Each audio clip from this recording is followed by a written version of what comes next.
So today we're going to talk about emulators. I'm sure all of us have used an emulator before at some point. They're very easy and accessible, just a quick Google search and you're good to go. And you don't really need any know-how to learn how to run an emulator. It's a pretty straightforward process. The technology behind it is quite amazing. The very concept of downloading software that imitates the hardware of an entirely different system still blows my mind to this day, I can't lie. But you can't have an honest conversation about emulation without bringing up piracy, which is the unauthorized use or reproduction of another's work. So based off of the Digital Millennium Copyright Act, makes it pretty clear that most cases of emulation are a violation of copyright law and do constitute piracy. No person shall circumvent a technological measure that effectively controls access to a work protected. So the cartridge format would essentially be categorized under that, because in most cases, video game emulation is by law an act of piracy because you are using copyrighted material in a way not authorized by the publisher of the work. In the case of emulators, we're talking about the game publisher that developed the game on a specific format that was only compatible with specific hardware in mind. So for example, a game that was released on Nintendo 64 with a cartridge was not intended to be played on any other system except for the Nintendo 64.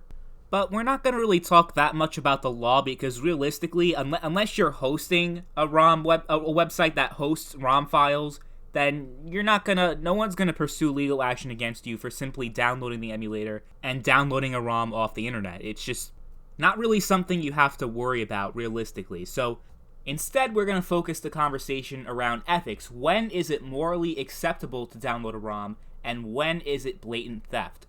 It's not a very easy conversation to have because morality is inherently subjective. There is no such thing as an objective moral truth. It really is more of like an abstract concept of what you personally think is morally right and wrong. So we're all going to have different moral beliefs, and that's okay. I'm certainly not here to condemn the actions of others that may or may not agree with my personal beliefs. I just want to offer my own thoughts and ask my viewers to do the same because these types of moral, philosophical discussions are very fascinating to me, and I'd love to hear what the rest of you think. So I have 3 different scenarios of emulation, and we're going to break down each scenario and discuss the moral implications for each of them. So in the first scenario, an individual owns a PlayStation 2 console, but decides to download PCSX2 and dump their PS2 games into ISO files that make their games playable on their PC. In this situation, no harm is really being done. You already own the games, you supported the developer when you bought the game many, many years ago, and you just want a way to back up your games in case your console dies because old consoles wear down over time. This is actually one of the few instances of emulation where you're not necessarily violating copyright law. You own legitimate copies of the game, you own the hardware in which the game was intended for, so not only are you not breaking the law, but nobody's being harmed in a situation to solicit any type of moral objection. Now, this next scenario is exactly the same as the first, but instead of dumping the ROM files themselves, they download the ISO files off the internet. They still own the console and the games they downloaded the ISOs for, but they either don't know how or don't want to be bothered with learning how to dump the ROM files themselves from their actual PS2 disc. This scenario is more in violation of copyright law, yet is no different morally than the first scenario. You own the games, you own the console, you may have obtained the ISOs from an illegitimate source, but it's done in the same principle. You just want to preserve and back up your games that you already own. Nobody's being harmed in this situation, right? But the third scenario is very broad and there's different contexts as to why you would do this, but we start to get into more of a gray area because let's say someone downloads ROMs and ISOs of games that they have never legally purchased. And let's face it, most of us have done this before. But if we are to maintain the principle of only emulating if it does not harm the developer, yeah, we start to see a little gray area here because what if those ROMs and ISOs you downloaded are still for sale today?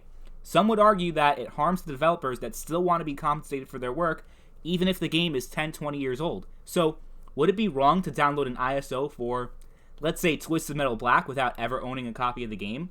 The game is for sale right now on the PlayStation 4, so it's very accessible. I would imagine that most of us wouldn't shed a tear over downloading an NES ROM, especially considering the abysmal job Nintendo has done in properly cataloging their retro library, instead offering a subpar premium subscription service that includes, 2 NES games per month, and a limited offering of games where most of the old NES titles are not even available for sale. So there's a big conversation around game preservation that emulation is actually very important, because most of the games that were around back then aren't readily available for sale without going online on eBay or something, where you have an individual that is selling their legitimate copy of the game. They're reselling it to you, but in that case, the developer obviously does not get anything from that. So, that's where we start to get into the gray area, because, the developer's not benefiting, but also the developer's not benefiting if you decide to buy the game, let's say, from eBay from a third-party seller, right? Essentially a used game. Another point is that old game sales are not going to make or break a development studio, especially since most of these studios are bankrupt and don't see any of the profits for the game. So then who is really being harmed in that case, right? If, let's say, Nintendo sells an NES game on their store, but the actual developers of that game, of that original game, don't actually see the profits of those game sales. So what, we're going to feel bad for Nintendo because they don't get a little extra cash for reselling these old games over and over and over again that are 30 years old? But I want to go back to the point of age, because we talked a lot about PS2 games, NES games. Well, how about downloading a Wii U emulator and running the newest Zelda game that came out not even 3 years ago, Breath of the Wild, and you're able to play that on PC for free? I would think in that case, it's blatant theft, because the game was recently put up for sale. The developers of the game are still being compensated for that work because it just came out. And, sure, you could say that in this case, Breath of the Wild already made their money, so, what's one pirate here and there, just because I'm downloading the game on PC for free. And another thing is, I don't own a Switch, I don't own a Wii U, so I wouldn't otherwise have access to the game. So, if we're doing emulation just for simple convenience, because it is more convenient to pirate it than to purchase a legitimate copy, because in order to play it legitimately, you also have to own the original console. So that'll cost you, at least $360 if you want to buy a new Nintendo Switch. Yeah, you could also buy a Wii U, I guess, but you're still going to run into a lot of the same moral problems, because the game literally is recently been made, and that's pretty much blatant theft, I would say. But what if you own the game, and you have a Nintendo Switch, or maybe if you own the game and don't have a console, you just decide to buy the game to support the developers, but you still are going against the whole purpose of that game being developed, because Nintendo funded that game. I mean, Nintendo essentially made the game, and they wanted you to get that game in order to sell more hardware units. That was the purpose. That's the purpose of any exclusive game, is so that you buy the hardware in order to run that game.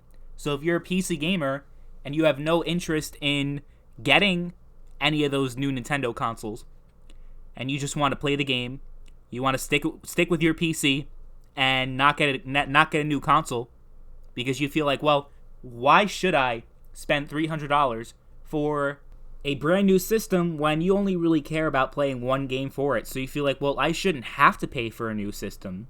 And I guess, that's your own moral beliefs, and you can have those beliefs. But in this case, there's definitely some harm being done to the developer. But, hey, someone may counter by saying, they should have made it a multi-platform, and I should have been able to access it, because I would have been glad to not pirate the game if I had access to the game. But, that is a very... I think it's more of a black area than a gray area, because it really leans more towards blatant theft than the other scenarios we talked about throughout the video. But I'm curious to know, where do you all draw the line? When do you think emulation is okay, and when is it not? Do you believe it's okay so long as it doesn't harm the developer? And does the difference between emulating and buying depend on whether or not you can access the game otherwise? So if you do not have the platform, maybe that's one thing. Maybe it's just too expensive to buy it otherwise. Like, it's available legally, but you just can't afford to buy it otherwise. So, buying like a $900 cartridge, for example. And you have others that go for $10,000, $20,000, even up to $50,000. And yeah, those are the most extreme examples.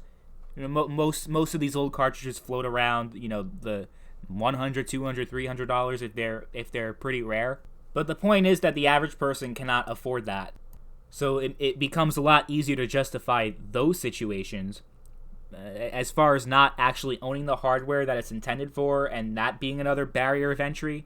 So you think piracy is okay? I don't know. I mean, I want to know what you guys think, though, because I've said my piece. I've offered my thoughts. Now I want to hear what the rest of you think.